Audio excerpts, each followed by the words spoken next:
अस्सलाम वालेकुम। हम ए लेवल्स इकोनॉमिक्स और उसमें पहले ए एस लेवल इकोनॉमिक्स के कुछ चैप्टर्स कवर कर रहे थे। पूरा कोर्स कवर करने का इरादा रखते हैं और उस सिलसिले में आज हम गवर्नमेंट इंटरवेंशन इन मैक्रो इकोनॉमी के हवाले से कुछ बात करेंगे। और वो यूनिट पूरा मेरे ख्याल से 5 या 6 चैप्टर्स का है। उसके शुरू के 2 से 3 यूनिट्स इस गिवन टाइम में कंप्लीट करने की कोशिश करेंगे। तो ज़ाहिर है जब मैक्रो इकोनॉमिक्स में गवर्नमेंट इंटरवेंशन की बात होगी तो उससे पहले मैक्रो इकोनॉमिक्स समझनी होगी कि मैक्रो इकोनॉमी होती क्या है। जैसे हमने लास्ट क्लास में समझा था कि माइक्रो इकोनॉमी में गवर्नमेंट इंटरवेंशन क्या होती है। तो माइक्रो इकोनॉमी में गवर्नमेंट इंटरवेंशन समझने से पहले हमने देखा था माइक्रो इकोनॉमी क्या होती है, यानी डिमांड क्या है, सप्लाई क्या है, गवर्नमेंट किस तरह से इंटरवेंशन करती है मार्केट के अंदर। तो मैक्रो इकोनॉमिक मार्केट क्या है, तो पहले ये समझेंगे। उसके बाद देखेंगे कि मैक्रो इकोनॉमिक्स के अंदर गवर्नमेंट की इंटरवेंशन कैसे होती है। तो मैक्रो इकोनॉमी वो सब्जेक्ट है जिसमें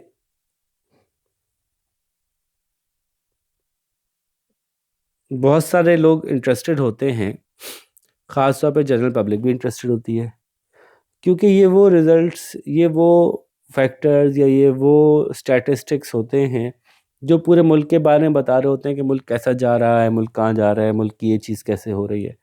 और बड़े मज़े की बात ये है कि सबसे ज़्यादा मिस इंटरप्रिटेशन भी इन्हीं की होती है।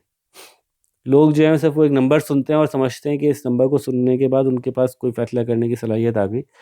तो ऐसा बहुत ही मिस इंटरप्रेट किया जाता है मैक्रो इकोनॉमी के स्टैटिस्टिक्स को। फॉर एग्जांपल कभी कभी आपको फिगर दिखाई जाएगी कि देखो इस मुल्क की जो है वो नेट एक्सपोर्ट्स नेगेटिव में है, लेकिन ये नहीं दिखाया जाएगा कि वो क्यों नेगेटिव में है, वो कौन से फैक्टर्स हैं इनकी वजह से नेगेटिव में। जीडीपी बड़ा हाई जा रहा है जी, ये नहीं दिखाया जाएगा कि जीडीपी अगर हाई जाए तो उसके अंदर कौन कौन से फैक्टर्स इंक्लूडेड हैं। कहीं उसके अंदर ऐसा तो नहीं है कि वो इनकम जो कि दूसरे रेजिडेंट्स यहाँ रह के कमा रहे हैं वो भी इंक्लूडेड की हुई है आपने, तो इस वजह से जीडीपी बड़ा हुआ आ रहा है, या आपने रियल फैक्टर लिया हुआ है या नॉमिनल रेट्स पे लिया हुआ है। तो बहुत सारी चीज़ें जिनको कि लोग समझते नहीं है और मिस इंटरप्रेट करते हैं। तो ये अच्छी इंटरेस्टिंग आपके लिए रहेगी बात, मालूमात। ठीक है, तो सबसे पहले तो हम ये बात करते हैं कि नेशनल लेवल पे स्टैटिस्टिक्स डेटा को जमा करना आसान काम नहीं था।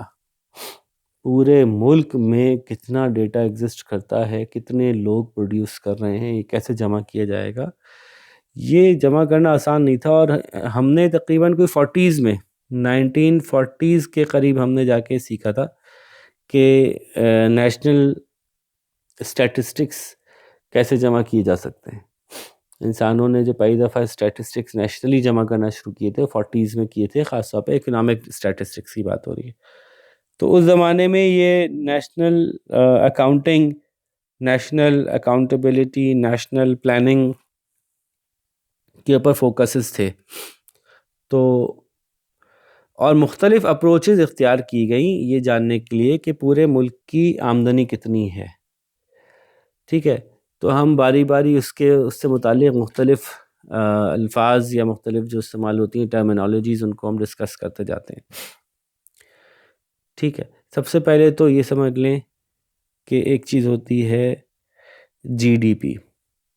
सबसे बुनियादी बात, GDP stands for gross domestic product.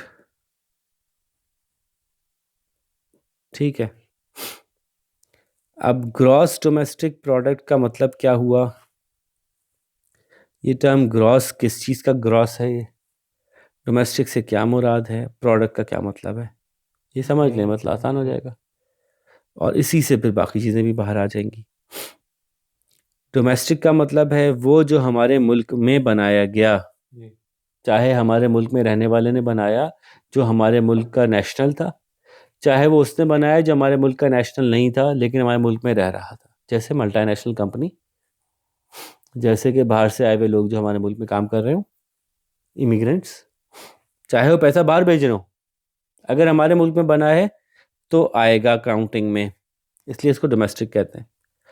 अगर आपको ऐसा प्रोडक्ट चाहिए, पूरे मुल्क की प्रोडक्शन ऐसे निकालनी है कि आप ये जानना चाहते हैं कि हमारे मुल्क का रहायशी ही नहीं बल्कि पाकिस्तानी नेशनल जो बनाते हैं हमें वो मालूम चले, हमें वो मालूम हो जो कि पाकिस्तानी बनाते हैं, चाहे वो पाकिस्तान में रहते हो या पाकिस्तान से बाहर रहते हो। तो आप कहेंगे इसको ग्रॉस डोमेस्टिक के बजाय पाकिस्तानी नेशनल का निकालना है, नेशनल प्रोडक्ट हो जाएगा। अभी मैं इसको मज़ीद एक्सप्लेन करूंगा, अभी मैं सिर्फ ये टर्म्स के डिफरेंसेस बता रहा हूँ कि देखें डोमेस्टिक और नेशनल में फ़र्क क्या होता है।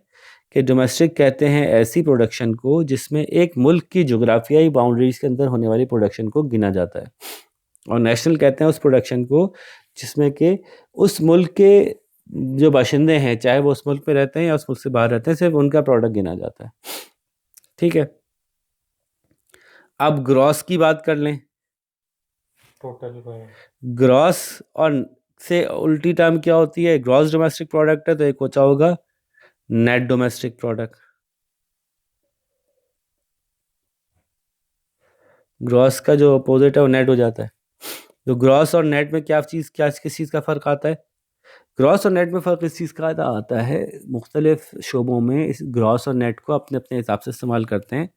हम लोग इकोनॉमिक्स में ग्रॉस और नेट को मैक्रो इकोनॉमी में ऐसे इस्तेमाल करते हैं कि हम ये कहते हैं कि आपकी इनकम 10 रुपये हुई इस साल, आप चलाते हैं एक रिक्शा, 10 रुपये आज की इनकम हुई, कल भी 10 रुपये हुई, परसों भी 10 रुपये हुई, तरसों भी 10 रुपये हुई, एक दिन आएगा 10 रुपये इनकम होना बंद हो जाएगी। अगर इस पूरी को अपनी इनकम मानेंगे और इनकम समझ के खर्च कर देंगे तो ये इनकम कुछ दिन बाद होना बंद हो जाएगी। क्यों बंद हो जाएगी? क्योंकि रिक्शे की एक लाइफ होती है और उसके ऊपर वापस इन्वेस्ट करना होता है। पूरी इनकम आप खा नहीं सकते, उसमें से कुछ आपको वापस लगानी होती है।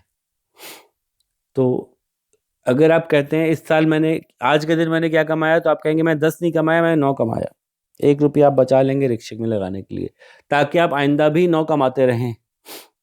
अगर आप आज वो पैसे नहीं लगाएंगे तो फिर आप आइंदा आपकी इनकम उससे कम हो जाएगी। तो इसलिए जब आप नेट कहते हैं तो आप कहते हैं कि भाई जितना भी मैंने कमाया वो ग्रॉस था, उसमें से माइनस करो मेरी डेप्रिसिएशन।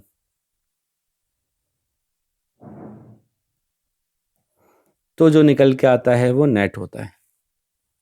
सिमिलरली डोमेस्टिक में से माइनस करो वो प्रोडक्शन जो कि मल्टीनेशनल ने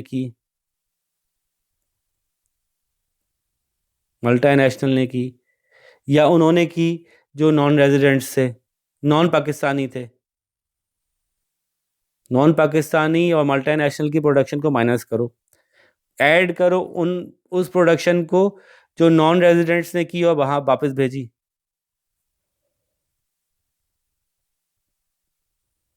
नॉन रेजिडेंट्स से कमाया और हमको वापस भेजा, उसको ऐड करो। जो पाकिस्तान में नॉन पाकिस्तानीज ने कमाया और बाहर भेजा, उसको माइनस करो। तो जब ये दो काम कर लेंगे तो नेशनल हो जाएगा। डोमेस्टिक से नेशनल करने का ये फार्मूला है और ग्रॉस से नेट करने का ये फार्मूला है। लोग कितनी सी देर में हमने 4 टर्म समझ ली। वो क्या क्या टर्म्स हैं, अब ज़रा इसको हम सम अप करते हैं। हमने ये समझा कि एक चीज़ होती है जीडीपी, ग्रॉस डोमेस्टिक प्रोडक्ट। फिर हमने समझा एक चीज़ होती है जीएनपी, ग्रॉस नेशनल प्रोडक्ट। फिर हमने समझा एक चीज़ होती है एनडीपी, नेट डोमेस्टिक प्रोडक्ट। समझ रहे मुजम्मिल भाई? फिर हमने समझा एक चीज़ होती है एनएनपी, नेट नेशनल प्रोडक्ट। तो जीडीपी से जीएनपी, जीएनपी से एनडीपी, या जीडीपी से एनडीपी, और फिर एनडीपी से एनएनपी हम निकाल सकते हैं, जीएनपी से एनएनपी निकाल सकते हैं। तो तरीका मैंने बता दिया कि अब ग्रॉस को नेट करना है तो डेप्रिसिएशन माइनस करनी है, और डोमेस्टिक को नेशनल करना है तो पाकिस्तान में जो दूसरे मुल्क के लोग अपनी इनकम बाहर भेज रहे हैं वो माइनस करनी है, और पाकिस्तानी दूसरे मुल्कों से जो पैसे यहाँ भेज रहे हैं उसको ऐड करना है। रेमिटेंसेस कह लें आसानी से। ठीक है जी। तो ये 4 टर्मिनोलॉजीज यूज होती हैं, मैंने आपको बताया। तो ग्रॉस डोमेस्टिक प्रोडक्ट और ग्रॉस नेशनल प्रोडक्ट, और इसी तरह से कुछ लोग जो हैं वो जीडीपी नहीं बोलते बल्कि बोलते हैं GDI। ग्रॉस डोमेस्टिक प्रोडक्ट नहीं बोल रहे, ग्रॉस डोमेस्टिक इनकम बोल रहे हैं। कितना बनाया, कितना कमाया, या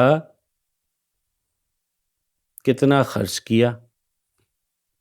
ये मुख्तलिफ जाविये हैं एक ही चीज को देखने के। कितना बनाया, कितना कमाया, या कितना खर्च किया।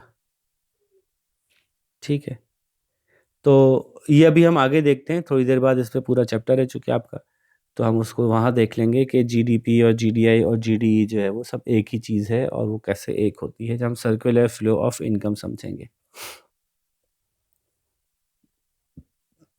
ठीक है, तो ग्रॉस डोमेस्टिक में और ग्रॉस नेशनल में फ़र्क बता दिया, आपकी बुक में ये टॉपिक था। फिर हमने देख लिया कि जीडीपी कैसे कैसे मेजर किया जाता है, उसके ऊपर हम बात करते हैं कि जीडीपी मेजर करने के गवर्नमेंट के पास क्या क्या तरीके होते हैं। एक तरीका होता है जिसको हम कहते हैं आउटपुट मेथड। किस चीज़ के मेथड हैं? जीडीपी कैलकुलेशन के मेथड। पहला है आउटपुट मेथड, दूसरा है इनकम मेथड, अभी बताया मैंने, तीसरा है एक्सपेंडिचर मेथड।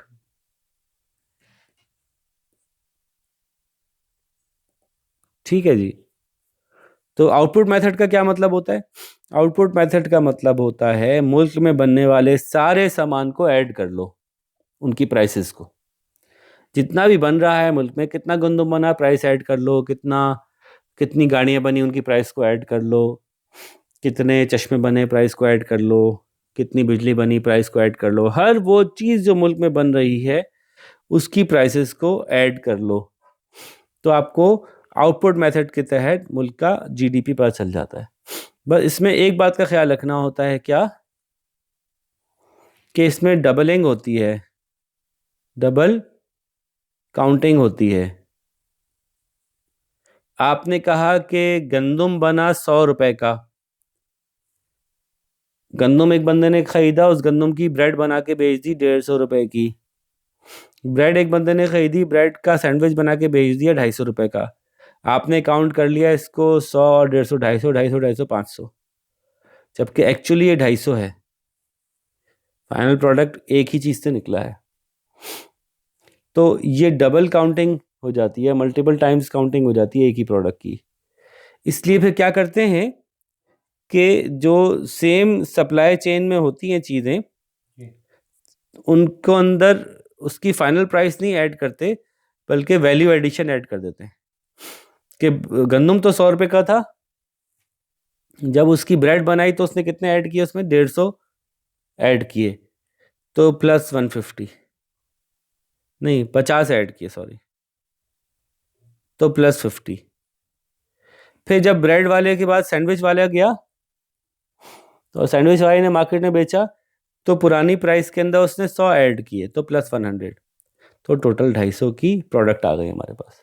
ठीक है, तो हम क्या करते हैं, डबल काउंटिंग से बचने के लिए हम क्या करते हैं, वैल्यू एडिशन का मेथड यूज़ करते हैं। एक बुनियादी सी बात थी। ये तरीका है आउटपुट मेथड को कैलकुलेट करने का। क्या वाकई ऐसा होता है? जी ऐसा होता है।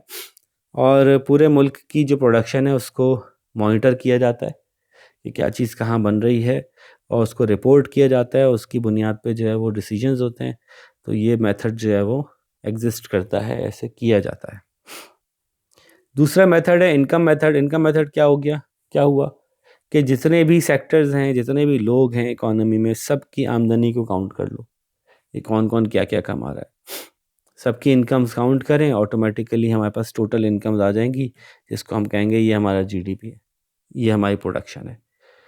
ठीक है, टोटल इनकम्स के थ्रू भी हम अब वो इनकम्स क्या क्या हो सकती हैं, वो इनकम्स होती हैं मज़दूर की वेजेस हो जाएंगी।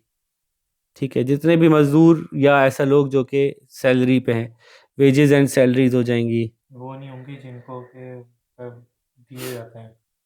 और हमारे प्रॉफिट्स हो जाएंगे, और रेंट इनकम्स हो जाएंगी।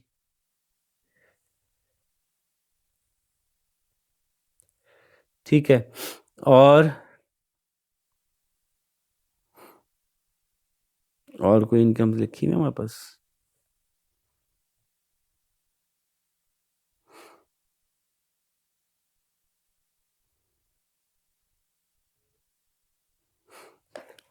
उसके अलावा अब जॉइंट स्टॉक कंपनी का जो प्रॉफिट होता है वो भी ऐड हो जाएगा जी, प्रॉफिट्स हर तरह के ऐड हो जाएंगे, जो एंटरप्रेन्योरियल काम है सब ऐड हो जाएंगे। अच्छा, अब इसमें क्या होता है, इसमें क्या मसाइल हो सकते हैं इनकम मेथड से कैलकुलेट करने में? तो आपको हमारे जैसे मुल्क में मसले पता है आपको कि वो इनकम्स जो हैं वो ही नहीं है, रिकॉर्डेड ही नहीं है, इनकम्स डिफाइंड ही नहीं है, लोगों ने इनकम्स जो है वो रिपोर्ट ही नहीं की। जब इनकम रिपोर्ट नहीं होगी तो कैलकुलेट नहीं होगी, आपका जीडीपी वाज़ेह तौर पे आएगा ही नहीं। पाकिस्तान का जीडीपी अगर 100 है, बताया हुआ जीडीपी हमारे इकोनॉमिस्ट ने निकाला 100 जीडीपी है, तो एक्चुअली पाकिस्तान का जीडीपी जो है वो 250 है, और वो 150 जीडीपी जो है या 150 इनकम रिकॉर्ड में ही नहीं है, कैलकुलेट ही नहीं हो सकती। कैलकुलेट नहीं हो सकती तो उसके ऊपर तो हमारा कोई टैक्स ना टैक्स लगता है, ना इसको हम किसी खाते में लाते हैं। ठीक है। तो बहुत सारी अनरिपोर्टेड इनकम्स जो हैं वो इसमें मिस हो जाती हैं। अच्छा जी, यह कैश इकॉनमी है, तो ज़ाहिर है उसमें और ज़्यादा मुश्किल होती है गवर्नमेंट को उसमें हिसाब किताब करने के लिए। एक्सपेंडिचर मेथड जो है वो भी एक रास्ता है कि सारे एक्सपेंसेस काउंट कर लो, तो आपको जो है वो ये पता चल जाएगा कि आपकी टोटल आपकी प्रोडक्शन कितनी हुई। ऐसा क्यों है अभी मैं बताऊंगा सर्कुलर फ्लो को जब डिस्कस करूंगा, लेकिन पहले एक्सपेंडिचर मेथड देख लेते हैं। तो उसमें सारी के सारे लोग जो कंज्यूम कर रहे हैं, सारे के सारे बिजनेसेस जो इन्वेस्ट कर रहे हैं, सारे के सारे गवर्नमेंट जो खर्च कर रही है, सारे के सारे जो हम इंपोर्ट करके एक्सपोर्ट करके इंपोर्ट कर रहे हैं, ये सब मिला लें तो आपके एक्सपेंडिचर मेथड के थ्रू जीडीपी कैलकुलेट हो जाएगा। ठीक है। ये ज़्यादातर लोग जो हैं इसको ज़्यादा सेफ मानते हैं, क्योंकि कंजम्पशंस का निकालना आसान होता है, मार्केट में हो रही है ना, कंजम्पशंस निकालना आसान है, इन्वेस्टमेंट्स को निकालना आसान है, गवर्नमेंट एक्सपेंडिचर निकालना आसान है। ठीक है। तो ये 3 मेथड्स से जिसके थ्रू के हम कैलकुलेट करते हैं। जाहिर है कि परफेक्ट ये भी नहीं एक्सपेंडिचर मेथड, इसके अंदर भी मसाइल हैं। कंजम्पशंस जैसे मैंने कहा कि अनडॉक्यूमेंटेड कंजम्पशन भी होती हैं। फिर मैंने आपको बता दिया ग्रॉस वैल्यू और नेट वैल्यू, चैप्टर 1 पूरा हो गया। चैप्टर 2 है यस सर्कुलर फ्लो। अब इसी बात को ज़रा समझते हैं कि ये तीनों बराबर कैसे हो गए। आउटपुट से निकाला तब भी वही आंसर आया, इनकम से निकाला तब भी वही आंसर आया, एक्सपेंडिचर से निकाला तब भी वही आंसर आया, तो ये क्या बात हुई? तो ये बात ये हुई कि जो नेशनल इनकम होती है, नेशनल प्रोडक्शन होती है, वो सर्कुलर होती है। लेट्स कंसीडर 2 सेक्टर इकोनॉमी, जिसमें हाउस होल्ड होता है और फर्म्स होती हैं। ठीक है, 2 सेक्टर इकोनॉमी। तो इस इकोनॉमी का जीडीपी कैसे निकलेगा कि फर्म्स जो हैं वो कुछ दे रही हैं हाउस होल्ड को, क्या दे रही हैं? गुड्स और सर्विसेज। जी। हाउस होल्ड जो हैं वो उसके बदले इनको क्या दे रहे हैं? Prices of goods and services.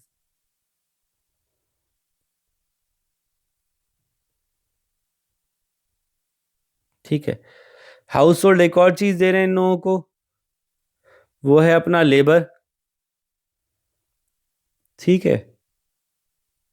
और उस लेबर के बदले हाउस होल्ड इनसे कुछ ले रहे हैं, वो क्या है? वेजेस। ठीक है। तो आप देखें कि जितना हम कमा रहे हैं, हमारी इनकम है, वेजेस है, उतना ही हम अगर खर्च करेंगे लेट्स सपोज जितना हम कमाते हैं हम सारा खर्च कर देते हैं, तो हमारी इनकम और हमारा एक्सपेंस बराबर है, और वो वही है जो कि हमने प्रोड्यूस किया है। ये रही हमारी प्रोडक्शन, ये रही हमारी इनकम, और ये रही हमारी इनकम, और ये रहा हमारा एक्सपेंस। प्रोडक्शन, एक्सपेंस और इनकम एक ही चीज है। अगर क्या ना हो, अगर लीकेजेस या इंजेक्शंस ना हो, यानी भाई इस हाउस होल्ड वाले बंदे ने 100 रुपये कमाए और 100 रुपये का सामान खरीद लिया, तो हम कहेंगे कि जी लीकेजेस और इंजेक्शंस नहीं हैं। तो जब लीकेज और इंजेक्शन नहीं होगी तो उस सूरत में जो कुछ आपने कमाया होगा वही आप खर्च कर रहे होंगे, तो आपकी income is equals to expenditure होगी और इज इक्वल्स टू प्रोडक्शन होगी। सही है। इसीलिए हम कहते हैं कि चाहे प्रोडक्शन मेथड से, आउटपुट मेथड से निकाल लो, इनकम मेथड से निकाल लो, एक्सपेंडिचर मेथड से निकाल लो, एक ही चीज़ आएगी, जीडीपी आपका निकल आएगा। लेकिन बाद औक़ात क्या होता है कि थोड़ा सा साफ बना लेते हैं, थोड़ा चूंकि इस पे काम हो गया तो ज़रा गंदा गंदा हो गया, इसको साफ कर लेते हैं।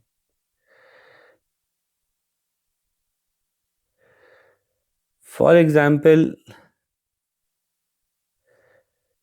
वापस से जल्दी से दिखाता हूँ मैं कि हाउस होल्ड था, ये फर्म्स थी और ये ऐसे जा रहा था, उसके बदले यूँ दे रहे थे। ये गुड्स एंड सर्विसेज थे और ये प्राइसेस थी, यानी कंजम्पशन। ये लेबर था और उसके बदले ये लेबर की इनकम थी। ठीक है, वेजेस। अब ये 10 रुपये इनकम कमाई, 8 रुपये का सामान खरीदा, 8 रुपये के गुड्स बेचे इन्होंने, 10 रुपये इनकम कमाई। तो अब ये 2 रुपये कहाँ गए? हाउस होल्ड ने 2 रुपये सेव किए, ये समझ रहे थे मैंने 2 रुपये सेव कर दिए। हाउस होल्ड ने 2 रुपये सेव किए, ये हाउस होल्ड ने लीकेज कर दी इकोनॉमी में से। लेकिन इस लीकेज का क्या होगा? वो सेव करके कहाँ रखेगा? एक तो ऑप्शन ये हो सकता है कि वो फ्यूचर कंजम्पशन कर ले, लेकिन ये aggregate demand, aggregate supply, long run की बात अगर करें तो कहाँ खर्च करेगा? अगर वो सेविंग कर रहा है तो इसका मतलब है कि वो खर्चे वर्चे निकालने की बात कर रहा है। ये एग्रीगेट आउट हो चुकी है, ये एवरेज आउट हो चुकी है, यानी इसका मतलब है कि ये सेविंग वाकई में सेविंग है, ये पैसे बचा रहा है। वो 8 खर्च कर रहा है, 10 कमा रहा है, 2 बचा रहा है। ऐसा करेगा और ऐसा चलता रहा तो फिर इसको ये 10 पे नहीं कर सकेगा अगले राउंड में। अगर ऐसा हुआ, इस लीकेज जारी रही, तो फिर प्रोड्यूसर कंज्यूमर अपने वेजेस 10 नहीं दे सकेगा अगले राउंड में। अगले राउंड में कहेगा भाई मेरे पास आई 8 है, मैं तुमको 8 ही दे सकता हूँ, मुझे अपनी प्रोडक्शन कम करनी है। तो एक तो ये पहले राउंड में ये इफेक्ट हो सकता है। दूसरा काम ये हो सकता है कि फर्म्स ये कहें कि भाई हमें अपने मशीन्स के ऊपर काम करने के लिए, अपनी प्रोडक्शन को बहाल करने के लिए कुछ इनपुट चाहिए, कुछ पैसे चाहिए, किसी के पास है तो हमें दे दो। तो कुछ लोगों ने एक सेपरेट मार्केट बनाई जहाँ पे कि हाउस होल्ड जो है वो इंडस्ट्री को अपनी सेविंग देता है, जिसको कि इंडस्ट्री इन्वेस्टमेंट की शक्ल में खर्च करती है। ठीक है, उससे अपना आउटपुट जो है वो उसको आउटपुट के तौर पे यूज़ करती है, या उसको अपने आउटपुट बढ़ाने के लिए यूज़ करती है, अपनी मशीनों को रिपेयर करने के लिए, नई मशीन लाने के लिए। तो वो पैसे घूम फिर के इंडस्ट्री के पास आ जाते हैं लोन की शक्ल में। ठीक है, इंडस्ट्री उसको इन्वेस्टमेंट करती है, ये जब लोन लेती है तो लोन की पेमेंट्स यानी इंटरेस्ट वापस करती है, फिर हाउस होल्ड को पैसे मिलते हैं, फिर इनको लोन मिलता है, फिर इनके प्रॉफिट्स बढ़ते हैं। तो ये अगर आपने देखा कि जी आपकी income was equals to expenditure, लेकिन आपने इनकम में से कुछ पैसे बचा लिए थे सेविंग, तो फिर आपने उसी को इन्वेस्ट कर दिया, तो फिर वापस इनकम और एक्सपेंडिचर बराबर हो गए इकोनॉमी के। जितनी लीकेज थी उतनी ही इंजेक्शन हो गई, तो इकोनॉमी में फिर इनकम और एक्सपेंडिचर और प्रोडक्ट बराबर हो गए लॉन्ग रन में आखिरकार। ठीक है, इसी तरह से एक ऑप्शन ये भी होता है कि टू सेक्टर इकोनॉमी ना रहे, ये तीसरा सेक्टर भी एक कूद पड़े, इस आतिश नमरूद में इश्क कूद पड़े। कौन भाई? Government sector. तो हाउस होल्ड था और फर्म थी और ये अपना चला रहे थे चक्कर, के बीच में आ गई गवर्नमेंट। गवर्नमेंट ने जो है वो इससे भी टैक्स लिया, इससे भी टैक्स ले लिया। अब ये ऑफ कोर्स अब ये जो सब कुछ बराबर होना बंद हो गया, क्योंकि गवर्नमेंट ने एक लीकेज क्रिएट कर दी। लेकिन गवर्नमेंट क्या करती है फिर उस टैक्स की मदद से? वापस से लोगों के ऊपर खर्च करती है, सड़कें बनाती है, जिससे आउटपुट मजीद बढ़ता है। एक तरफ से वो कंजम्पशन को कम करती है या आउटपुट को कम करती है, लेकिन दूसरी तरफ से जहाँ ज़रूरी होता है वहाँ पे वो खर्च करके उसको वापस बढ़ाती है। तो इसको हम कहते हैं गवर्नमेंट के एक्सपेंडिचर्स, सब्सिडीज़ हों या दूसरे डेवलपमेंट एक्सपेंडिचर हों, सबको जी कहते हैं। तो ये भी एक लीकेज है, टी और जी। तो हमने कहा था कि हमारी इनकम हमारे एक्सपेंडिचर के बराबर है। इनकम को वाई से दिखाते हैं और हमारा एक्सपेंडिचर कंजम्पशन थी, तो y इज इक्वल्स टू सी हम कहते हैं। ठीक है, फिर हम जो है वो कहते हैं कि हमारी इनकम और एक्सपेंडिचर बराबर थी। हमारी जो इनकम अप्रोच और एक्सपेंडिचर अप्रोच का अगर हम देखें तो हम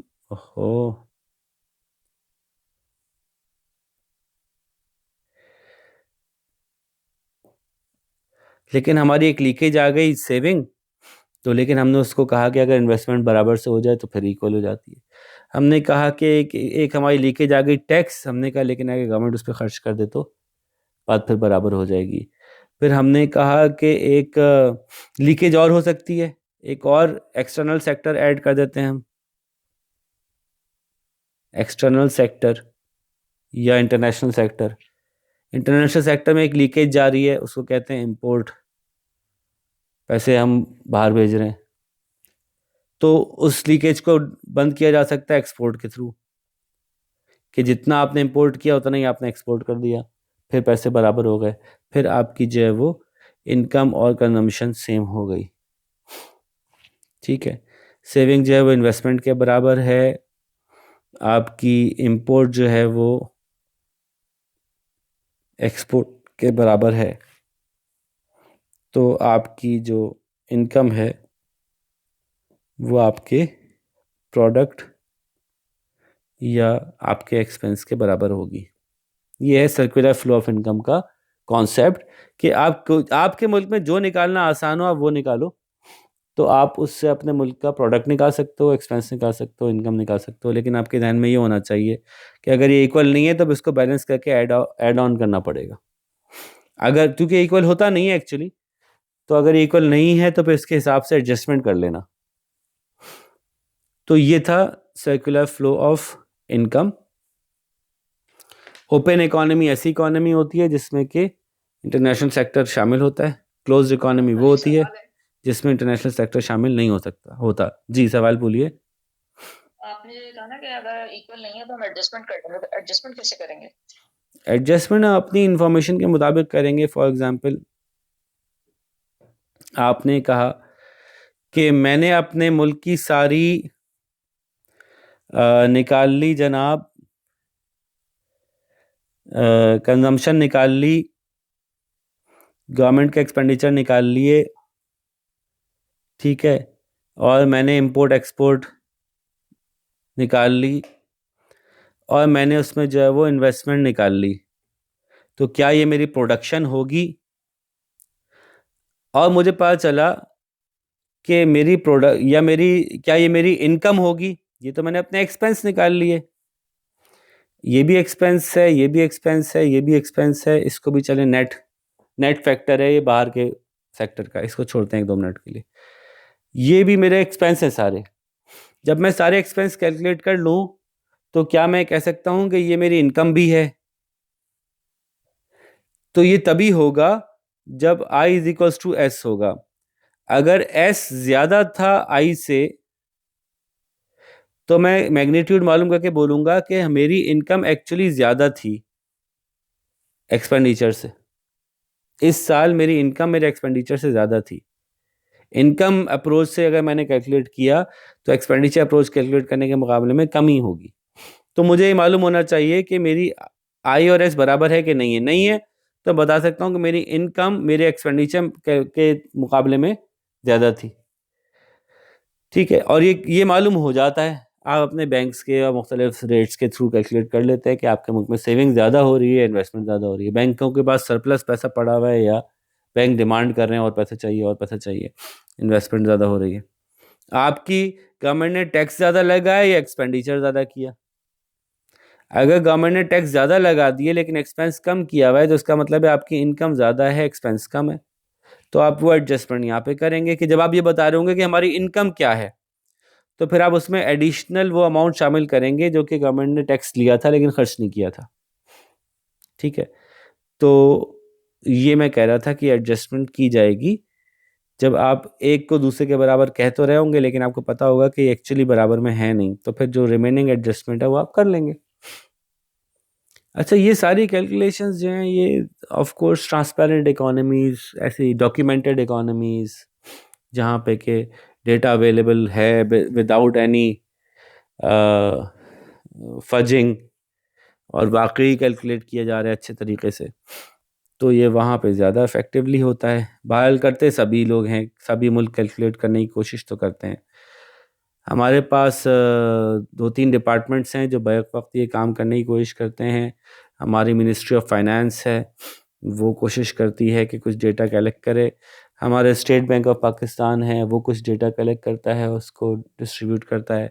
और हमारा पाकिस्तान ब्यूरो ऑफ स्टैटिस्टिक्स है, एक्चुअली उसकी मेजर रिस्पॉन्सिबिलिटी है, वो हर महीने स्टैटिस्टिक्स उठा के देता है प्राइसेस के, कि आउटपुट की क्या प्राइसेस किस वक्त कहाँ किस चीज़ की चल रही हैं। तो कैलकुलेशन तो मुख्तलिफ लोग करते हैं लेकिन जो डेटा जमा करने की सबसे ज़्यादा रिस्पॉन्सिबिलिटी है वो पाकिस्तान ब्यूरो ऑफ स्टैटिस्टिक्स की है।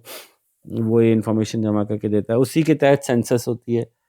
अभी फिर होने वाली है पाकिस्तान में सेंसस इंशाल्लाह इस महीने के एंड पे डिजिटल सेंसस। ठीक है जी।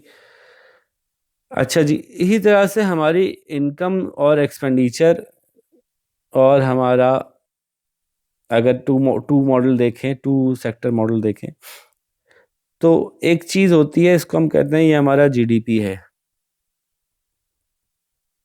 ठीक है, और इसको हम कहते हैं कि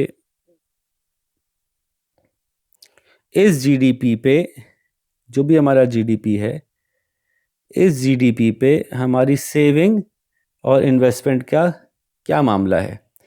जैसे जैसे जीडीपी बढ़ता है, लेट सपोज हमारी सेविंग जो है वो बढ़ती है।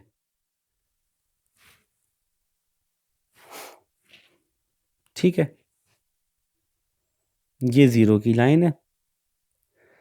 अच्छा, इसको मैं थोड़ा सा दोबारा बना दूं क्योंकि इसमें कुछ गड़बड़ नज़र आ रही है। इसको मैं एक सेकंड दोबारा बनाता हूँ।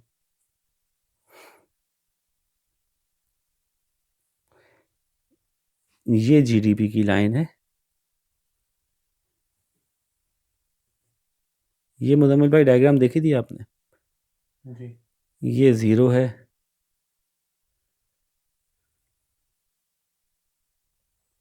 जीडीपी, और यहाँ सेविंग और इन्वेस्टमेंट है।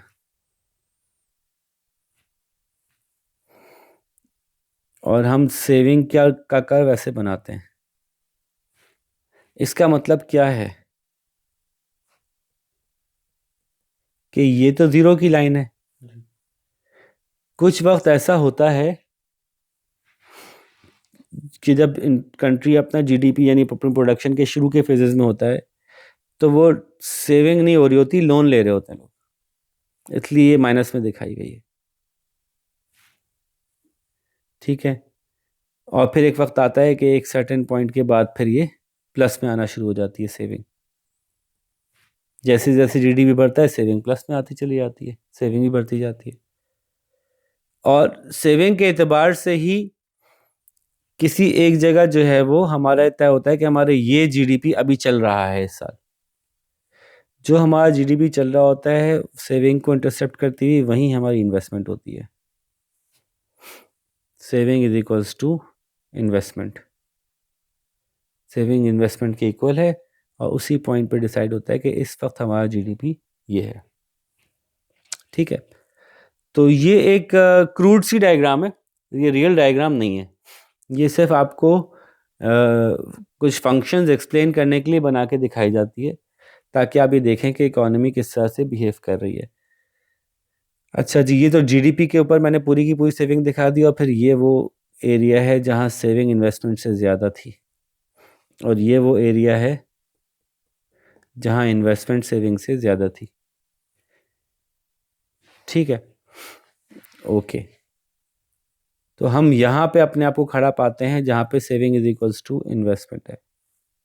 ये टू सेक्टर इकोनॉमी है, एक सेवर है, एक इन्वेस्टर है, दो ही लीकेजेस हैं, एक हाउस होल्ड है, एक लीकेज है, एक इंजेक्शन है, एक हाउस होल्ड है, एक फर्म है। ठीक है, इसमें एक छोटी सी बात ये देखिएगा कि अगर किसी वजह से इन्वेस्टमेंट्स बढ़ जाएं, I1 से I2 हो जाएं, तो हमारा नया इक्विलिब्रियम ज़्यादा आउटपुट पे होगा। कितनी लॉजिकल सी बात है ना। जी। फिर देखें, ये जीडीपी है, ये सेविंग इन्वेस्टमेंट है, ये सेविंग का कर्व है, ये इन्वेस्टमेंट का कर्व है। यहाँ पे हमारा जीडीपी डिसाइड हुआ हुआ है, नेशनल इनकम हमारी डिसाइड हुई हुई है। ठीक है, अगर किसी वजह से ये इन्वेस्टमेंट है, सेविंग है, किसी वजह से इन्वेस्टमेंट बढ़ जाए तो हमारा नेक्स्ट इक्विलिब्रियम लेवल एक हायर प्रोडक्शन पे होगा। नेचुरल बात है कि जब इन्वेस्टमेंट ज़्यादा होगी, मशीनरी ज़्यादा आएगी, तो अब प्रोडक्शन आपकी बढ़ जाएगी, सब कुछ बढ़ेगा, इवेंचुअली उससे सेविंग भी बढ़ेगी, उससे सेविंग खुद बढ़ेगी। जब जब आपके मुल्क की इनकम बढ़ेगी, सेविंग उससे भी बढ़ेगी।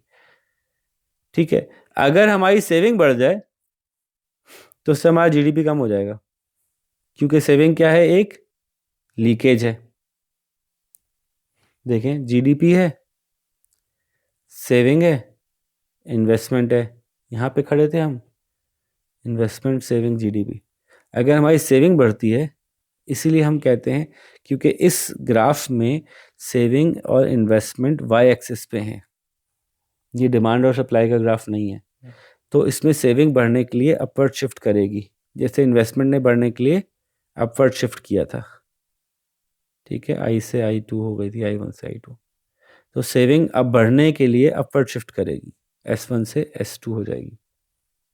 लेकिन जब नई जगह पे जाएगी खाली सेविंग, तो सेविंग और इन्वेस्टमेंट जो है वो एक नई जगह पे इंटरसेक्ट करेंगे, जहाँ पे आपका जीडीपी गिरेगा। क्यों गिरेगा? जब लोग कंज्यूम नहीं करेंगे, सेव करेंगे, तो ऑटोमेटिकली क्या होगा, अगली दफ़ा की प्रोडक्शन कम हो जाएगी, प्रोडक्शन कम होगी, इनकम कम हो जाएगी। ठीक है ना, नेचुरल साइकिल है। इसी को आप आगे इंटरप्रेट कर सकते हैं, 2 सेक्टर से 3 सेक्टर, 3 सेक्टर से 4 सेक्टर में जा सकते हैं कि ये आपका जीडीपी है। अब ये आपके सारे इंजेक्शन और सारे विड्रॉल आ गए। ठीक है, तो यानी सारी लीकेजेस और सारे इंजेक्शन आ गए, तो ये आपका स्पीड कम करें, ज़्यादा हो गई। अच्छा, स्पीड कम करते हैं, थोड़ा साथ-साथ मुझे प्रॉब्लम आ रही है। ठीक है। तो जैसे कि ये हमारी सेविंग थी,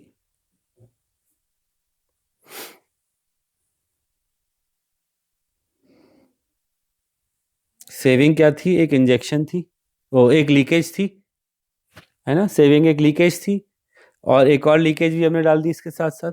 सेविंग के अलावा और क्या लीकेज होती है, टैक्सेस होते हैं। और क्या लीकेज होती है इसके अलावा, इंपोर्ट्स होती हैं, सब डाल दिया हमने, पूरी फुल खुली इकोनॉमी कर दी।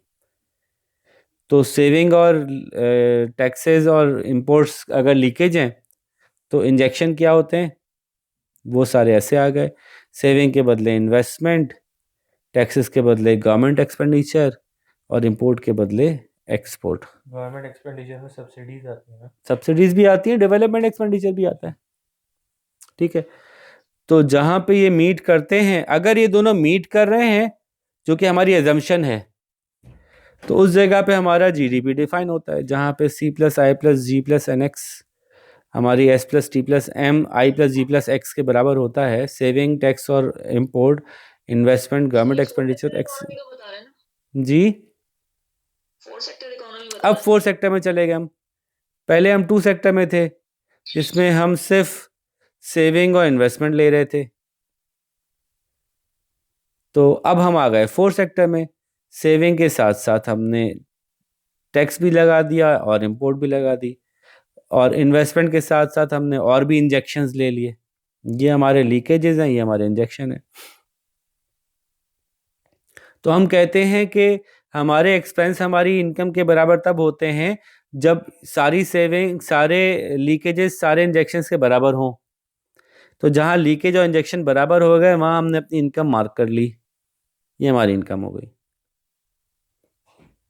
तो अब अगर गवर्नमेंट खाली टैक्सेस बढ़ा देगी, या खाली सेविंग बढ़ेगी, या बस इंपोर्ट बढ़ जाएंगी, तो ऑटोमेटिकली क्या होगा, ये कर्व अपवर्ड शिफ्ट होगा और हमारा जीडीपी क्या हो जाएगा, कम हो जाएगा।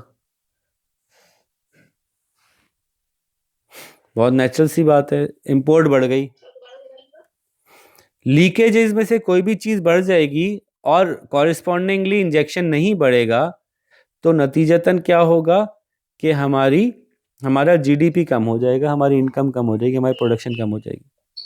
सेविंग बढ़ गई, वो वापस इन्वेस्ट नहीं हुई, जीडीपी कम हो जाएगा। टैक्स लग गए, गवर्नमेंट ने खर्च नहीं किए, जीडीपी कम हो जाएगा। इंपोर्ट किए जा रहे हैं, एक्सपोर्ट नहीं हो रही, जीडीपी कम हो जाएगा। ठीक है। इसी तरह से इसके वाइस वर्सा, अगर इंजेक्शंस बढ़ जाए किसी वजह से और लीकेजेस ना बढ़ रही हों, ये रहे इंजेक्शंस यानी इन्वेस्टमेंट और गवर्नमेंट एक्सपेंडिचर और एक्सपोर्ट, ये रही सेविंग, ये टैक्सेस और इंपोर्ट, अगर इनमें से कोई बढ़ गया, 1 से 2 पे चला गया, तो देखें खुद ब खुद हमारा जीडीपी बढ़ जाएगा, y1 से y2। ठीक है। तो ये एक बहुत बेसिक सा कॉन्सेप्ट आपको दिया गया है कि लीकेजेस और इंजेक्शंस को इक्वल कंसीडर किया जाता है, और अगर वो इक्वल नहीं है तो जो चीज़ बढ़ रही है उसका एक इम्पैक्ट है। लीकेजेस बढ़ रही हैं तो वो इवेंचुअली हमारी इनकम को रिड्यूस करेंगी, और उसके हिसाब से फिर हम एडजस्टमेंट करके दिखाएंगे डेटा के अंदर। और अगर हमारा इंजेक्शंस बढ़े हुए हैं, तो भी हम ये कहेंगे कि अभी भी y is not equals to income, या expenditure is not equals to income, या income is not equals to expenditure is not equals to production, बल्कि हमें थोड़ी एडजस्टमेंट करनी पड़ेगी। ठीक है। तो एडजस्टमेंट करके फिर हम दिखाते हैं कि अब ये एडजस्टमेंट हो गई है भाई, इन्वेस्टमेंट बढ़ गई है, यकीनन प्रोडक्शन बड़ी भी नज़र आनी चाहिए। सब सेविंग बढ़ गई है, यकीनन प्रोडक्शन कम हुई भी नज़र आनी चाहिए, वगैरह वगैरह। ठीक है जी। तो ये हमने कुछ बेसिक सी इंफॉर्मेशन जमा की है इस बारे में कि वो क्या वेरिएबल्स होते हैं, इनके नाम ये क्यों हैं, जीडीपी क्या है, जीएनपी क्या है, ये सेविंग इन्वेस्टमेंट क्या है, ये वाई को इन चीज़ों के बराबर क्यों मानते हैं, ये कंजम्पशन को इनकम क्यों मान लेते हैं, ये एक्सपेंडिचर को इनकम क्यों मान लेते हैं, प्रोडक्शन निकालने जा रहे होते हैं, एक्सपेंडिचर निकाल के आ जाते हैं, बोलते हैं प्रोडक्शन निकाल लिया। तो ये कॉन्सेप्ट समझाना ज़रूरी था पहले, तो इसलिए हमने ये बड़ी आसान सी बेसिक क्लास रखी है कि जिसमें आपको ये समझा दिया जाए कि जीडीपी या जिसको कहते हैं ना नेशनल इनकम के जो स्टैटिस्टिक्स के लिए जो वर्ड्स यूज़ किए जाते हैं, उन वर्ड्स का मतलब क्या है। तो आई होप अब आपको पता होगा जीडीपी क्या है, जीएनपी क्या है, एनडीपी क्या है, एनएनपी क्या है। ठीक है। डोमेस्टिक नेशनल का फ़र्क पता होगा, आपको पता चल गया होगा कि consumption, investment, government expenditure, net export, ये एक तरीक़ा है जिसको कि सब मोस्ट कॉमनली यूज़ किया जाता है, मोस्ट कॉमनली यूज़ किया जाता है अपनी इनकम निकालने के लिए। लेकिन आप जान रहे हैं कि अजीब सी बात है कि कंजम्पशन रहे, निकाल इनकम रहे, है ना। तो ऐसा क्यों है, हमने ये भी समझा दिया सर्कुलर फ्लो ऑफ इनकम के ज़रिए से आपको। ठीक है जी। तो ये हम यहाँ पे आज क्लोज़ करेंगे अपने टॉपिक को। वैसे इरादा तो मेरा था कि मैं आपको आज एग्रीगेट डिमांड और एग्रीगेट सप्लाई भी पढ़ा देता, लेकिन एग्रीगेट डिमांड एग्रीगेट सप्लाई में कुछ मज़ीद कॉन्सेप्ट थोड़े से इंक्लूड होंगे, तो मैं चाहता हूँ कि फिर वो मैं एक साथ ही आपको डिस्कस करूँ, क्योंकि एग्रीगेट डिमांड, एग्रीगेट सप्लाई और अगला चैप्टर है इकोनॉमिक ग्रोथ, ये दोनों एक जैसे कॉन्सेप्ट हैं। तो मैं फिर ये इनको साथ ही इंट्रोड्यूस करवाऊँगा ताकि आपको ज़्यादा बेहतर क्लियर हो जाएगा। आधा चैप्टर यहाँ इंट्रोड्यूस करवा दूँ और आधा चैप्टर फिर कल अलग से डिस्कस हो, उसमें मज़ा नहीं आएगा फिर हमें, ठीक है। और उसी से मुताल्लिक करते हुए फिर हम इकोनॉमिक ग्रोथ की जब बात करेंगे तो ऑटोमेटिकली हम बात करेंगे अनएम्प्लॉयमेंट की, इकोनॉमिक ग्रोथ की बात करेंगे तो हम बात करेंगे इन्फ्लेशन की, ठीक है। ये जो मेजर मैक्रो इकोनॉमिक इश्यूज़ हैं हम इनकी बात करेंगे कि क्यों होते हैं, कैसे होते हैं, गवर्नमेंट उसमें किस तरह से अपना रोल प्ले करती है। तो ये सारी चीज़ें हम इंशाल्लाह कल देखेंगे। और हमारा ये चैप्टर पूरा, यानी ये यूनिट पूरा कल या बहुत से बहुत परसों तक कंप्लीट हो जाएगा। तो अभी तक हम क्या कर चुके हैं, जस्ट अ क्विक रिव्यू। अभी तक हम देख चुके हैं बेसिक इकोनॉमिक आइडियाज़ कर चुके हैं हम, ठीक है। मैंने आपको कहा था कि एएस लेवल पे इकोनॉमिक्स के टोटल 6 यूनिट्स होते हैं। पहला यूनिट है बेसिक आइडियाज़, जिसमें बताया जाता है कि इकोनॉमिक्स होती क्या है, फैक्टर्स ऑफ प्रोडक्शन क्या होते हैं, प्रोडक्शन पॉसिबिलिटी कर्व क्या होता है। ये बेसिक आइडियाज़ हम कर चुके हैं पहले लेक्चर में। फिर दूसरा पॉइंट था हमारा, दूसरा यूनिट था पूरा जिसमें बहुत सारे चैप्टर्स होते हैं, वो था कि प्राइस सिस्टम और माइक्रो इकोनॉमी होता क्या है। प्राइस सिस्टम और माइक्रो इकोनॉमी, तो वो उसमें क्या क्या चीज़ें थी, उसमें डिमांड थी, सप्लाई थी, प्राइस इलास्टिसिटी थी, सप्लाई की, प्राइस इलास्टिसिटी, डिमांड की, इनकम इलास्टिसिटी, क्रॉस इलास्टिसिटी, और डिमांड सप्लाई के इंटरेक्शन से मार्केट कैसे बनती है, मार्केट क्या होती है, प्राइसेस ऊपर क्यों जाती हैं, प्राइसेस नीचे क्यों आती हैं, प्राइस के ऊपर नीचे जाने से डिमांड और सप्लाई पे क्या इफेक्ट पड़ता है, ठीक है। तो ये हमने कंज्यूमर सरप्लस क्या होता है, प्रोड्यूसर सरप्लस क्या होता है, सोशल सरप्लस क्या होता है, ये सब हमने यूनिट 2 में कंफर्म कर लिया।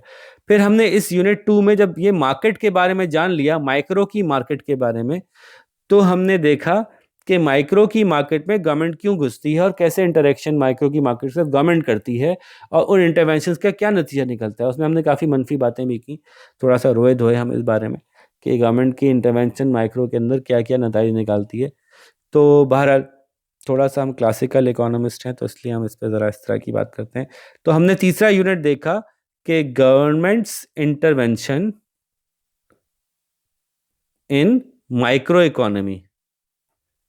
तो माइक्रो इकोनॉमी में गवर्नमेंट क्या करती है जी, गवर्नमेंट जो है वो टैक्सेस लगाती है, सब्सिडीज़ देती है, ठीक है, रिडिस्ट्रीब्यूट करती है, इनकम रिडिस्ट्रीब्यूशन के मुख्तलिफ तरीके इस्तेमाल करती है, वेल्थ और इनको इनइक्वालिटी ऑफ वेल्थ को कम करने की कोशिश करती है, पब्लिक गुड्स प्रोवाइड करने की कोशिश करती है, मेरिट डिमेरिट गुड्स के इश्यूज़ को हल करने की कोशिश करती है। वो क्या हैं, कैसे हैं, उससे क्या मसाइल हुए, ये हमने लास्ट लेक्चर में देखा था। तो आज हमने क्या देखा, चौथा यूनिट आज हमने क्या देखा, अभी इसमें बाकी है देखना, वो ये देखा हमने कि मैक्रो इकोनॉमी होती क्या है। जैसे हमने price system in micro economy देखा था, इसी तरह से हम देख रहे हैं मैक्रो इकोनॉमी क्या होती है। फिर हम यकीनन पांचवा यूनिट जो देखेंगे वो क्या देखेंगे कि गवर्नमेंट की इंटरवेंशन इन मैक्रो इकोनॉमी। मैक्रो में गवर्नमेंट किस तरह से इंटरवेंशन करती है, क्यों करती है, करना चाहिए कि नहीं करना चाहिए, क्या असरात होते हैं। तो ये पूरा एक टॉपिक है। और आखिरी टॉपिक जो हमारा है वो है international economic issues, import export, exchange rate, ये सारे इश्यूज, इंटरनेशनल इश्यूज इकोनॉमिक ज़ाहिर है, ठीक है। तो उसमें एक्सचेंज रेट आ गया, उसमें balance of payment, balance of trade, ये सारी चीज़ें आ गई, उसको कैसे बेहतर कर सकते हैं, सब कुछ भी आएगा। ये पूरा कोर्स आपका एएस लेवल का कंप्लीट हो जाएगा। तो अभी हम ये कर चुके हैं, ये कर चुके हैं, ये कर चुके हैं, ये कर रहे हैं। इंशाल्लाह कोशिश करेंगे कल या मैक्सिमम परसों तक, यानी अगले एक लेक्चर या 2 लेक्चर्स में कंप्लीट कर लेंगे। फिर हम इस पे आएंगे और फिर इस पे आएंगे, ठीक है। तो यूँ एएस लेवल हमारा इंशाल्लाह कंप्लीट हो जाएगा। यहाँ तक उम्मीद है कि आपको बात समझ में आ गई होगी। उसके बाद आपके पास कोई सवाल है तो वो तैयार रखिएगा। अपना बहुत सारा ख्याल रखिएगा। यहाँ पे क्लास एंड करते हैं इंशाल्लाह। आपसे जल्द ही मुलाकात करेंगे। अल्लाह हाफ़िज़।